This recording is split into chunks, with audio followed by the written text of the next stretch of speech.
Hello friends. Welcome back to our channel. Friends, ఈరోజు వీడియోలో వచ్చేసి మన తెలంగాణ రైతులకు వచ్చేసి రైతు బంధు డబ్బులనేది వస్తుందా? రావట్లేదా? అలాగే ఎంతవరకు వచ్చింది? ఈరోజు అసలు వస్తుందా? రాదా? అనేది మీకైతే ఈ వీడియోలో అయితే చెప్పడం జరుగుతుంది. నిన్న వచ్చిందా? లేదా? అనేది అది కూడా చెప్తాను మీకైతే. అలాగే మన సీఎం కేసీఆర్ వచ్చేసి మన ఖమ్మంలో వచ్చేసి మాట్లాడిన రైతు బంధు గురించి కూడా ఈ వీడియోలో అయితే నేను చెప్పడం జరుగుతుంది. సో, మీరైతే వీడియో అయితే చూసి ఇన్ఫర్మేషన్ అయితే తెలుసుకోండి. వీడియో చూసే ముందు మన ఛానల్ కనుక మీరు ఫస్ట్ టైం కనుక చూస్తుంటే మాత్రం సబ్స్క్రైబ్ చేసుకొని పక్కనున్న బెల్ ఐకాన్ని ఆల్‌లో పెట్టి ట్యాప్ అయితే చేయండి. ఎందుకంటే ఇలాంటి ఇన్ఫర్మేషన్ వీడియోస్ అనేవి మీరు మిస్ కాకుండా ఉండాలనుకుంటే మాత్రం మన ఛానల్‌కి అయితే సబ్స్క్రైబ్ చేసుకోండి. అలాగే ఇన్ఫర్మేషన్ మీకు నచ్చిన తర్వాత మాత్రం లైక్ చేయండి. లైక్ చేసి ఈ వీడియోని మాత్రం కొంచెం సపోర్ట్ చేయండి. చాలామంది లైక్ చేయడం మర్చిపోతున్నారు.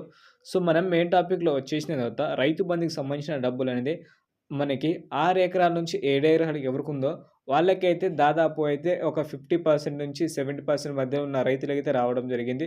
పూర్తిగా అయితే రాలేదు. బట్ నిన్న వచ్చేసి చాలామందికి అసలు నాకు తెలిసిన మట్టుకైతే మన సబ్‌స్క్రైబర్ గాని, నాకు తెలిసిన వాళ్ళు గాని నిన్న అసలు డబ్బులైతే రాలేదు ఫ్రెండ్స్. అది వస్తదని చెప్పారు కానీ నిన్నైతే అసలు డబ్బులైతే రాలేదు. అక్కడ ఏం చెప్పేది ఏందంటే టెక్నికల్ ఇష్యూ ఉందని చెప్తున్నారు బ్యాంకులు. బట్ టెక్నికల్ ఇష్యూ కాదు, ఏం కాదు. అక్కడ డబ్బులు లేదనేది చెప్తున్నారు. సో, అది ఎంతవరకు నిజమో ఏందనేది మనకి న్యూస్‌లో గూడా చాలా రకాలుగా చెప్తున్నారు. డబ్బులు లేదని అక్కడ, అలాగే టెక్నికల్ ఇష్యూ ఉందని చెప్తున్నారు. అలాగే మన సీఎం కేసీఆర్ వచ్చేసి నిన్న మన ఖమ్మంలో జరిగిన మీటింగ్‌లో గూడా చెప్పడం జరిగింది. రైతు బంధులు గూడా చాలా మందికి నేనైతే ఇస్తున్నానని చెప్పారు. ఇదే విధంగా మన దేశం మొత్తంగా రైతు బంధు ఇవ్వాలని చెప్పడం జరిగింది. బట్ మనకి ఇక్కడ సగం ఇచ్చి, సగం మాత్రం ఇవ్వలేదు. ఆ సగం ఎప్పుడు ఇస్తారో మనకైతే తెలియదు. ఒకవేళ ఇస్తే మాత్రం మీకైతే కంపల్సరీ ఒక వీడియో అయితే చేసి మన ఛానెల్‌లో పెడతాను. అప్పటి నుంచి మీరైతే చూసుకోవచ్చు. డబ్బులు పడిన వాళ్ళు కొంచెం హ్యాపీగా ఫీల్ అవుతారు. డబ్బులు పడిన వాళ్ళు కొంచెం తిట్టుకొని ఉంటారు.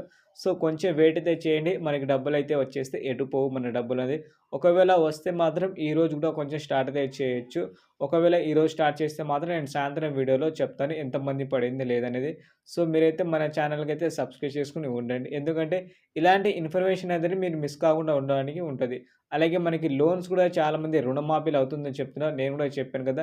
సో, దాని డీటెయిల్స్ అనేది మనకైతే పూర్తిగా అఫీషియల్‌గా అయితే రాలేదు. అది రాగానే మీకైతే ఒక వీడియో అయితే చేస్తాను. మీరు కూడా దాన్నైతే అప్లై అయితే చేసుకోవచ్చు. ఈ వీడియో అయితే ఇక్కడి నుంచి ముగిస్తున్నాను ఫ్రెండ్స్. వీడియో టాపిక్ అయిపోయింది కాబట్టి ఈ వీడియో మీకు నచ్చితే లైక్ చేయండి. అలాగే ఇలాంటి వీడియోస్ మీకు కావాలనుకుంటే మాత్రం మన ఛానల్‌కైతే మీరు సబ్స్క్రైబ్ చేసి పక్కనే ఉన్న బెల్ ఐకాన్‌ని ఆల్‌లో పెట్టి ట్యాప్ అయితే చేయండి. ఎందుకంటే ఇలాంటి వీడియోస్ అనేది మిస్ కాకుండా ఉండొచ్చు. అలాగే మీకు మ్యాండేట్‌గా ఇంకోటి చెప్పేది ఏందంటే పీఎం కిసాన్‌కి సంబంధించిన ఈకేవైసీ అయితే మ్యాండేట్ అయితే చెప్తున్నాను ఫ్రెండ్స్. ఎందుకంటే ఉత్తి పుణ్యానికి మీరైతే డబ్బులు పోగొట్టుకుంటారు. ఎందుకంటే ఈకేవైసీ లేకపోతే మనకైతే డబ్బులైతే రాదు. సో, చాలా సింపుల్‌గా మన ఫోన్‌తో కూడా మనమైతే చేసుకోవచ్చు. అలా ఎలా చేయాలనేది ఒక వీడియో అయితే చేసిన. ఆ వీడియో లింక్ అయితే ఈ వీడియో కింద డిస్క్రిప్షన్ లింక్ ఇచ్చాను ఫ్రెండ్స్. 2 నిమిషాలైతే మీరైతే ఈకేవైసీ అయితే చేసుకోవచ్చు. పీఎం కిసాన్‌కి సంబంధించింది. ఒక్కసారి చేసుకోండి. ఎందుకంటే 23 తారీఖు చాలా దగ్గరలో ఉంది కాబట్టి ఒక్కసారి మీరైతే అప్డేట్ అయితే చేసుకోండి. ఒకవేళ ఉన్నవాళ్ళైనా సరే, లేనోళ్ళైనా సరే ఒక్కసారి చెక్ చేసుకోండి. ఎందుకంటే కొన్ని కొన్ని సార్లు వెబ్‌సైట్ సరిగ్గా పనిచేయదు. ఒక్కసారి ఉందా లేదా అని చెక్ చేసుకోండి. వచ్చిన తర్వాత మాత్రం మళ్ళీ రాలేదంటే మాత్రం కష్టమైపోతది. So, friends, thank you for watching friends. Jai Hind.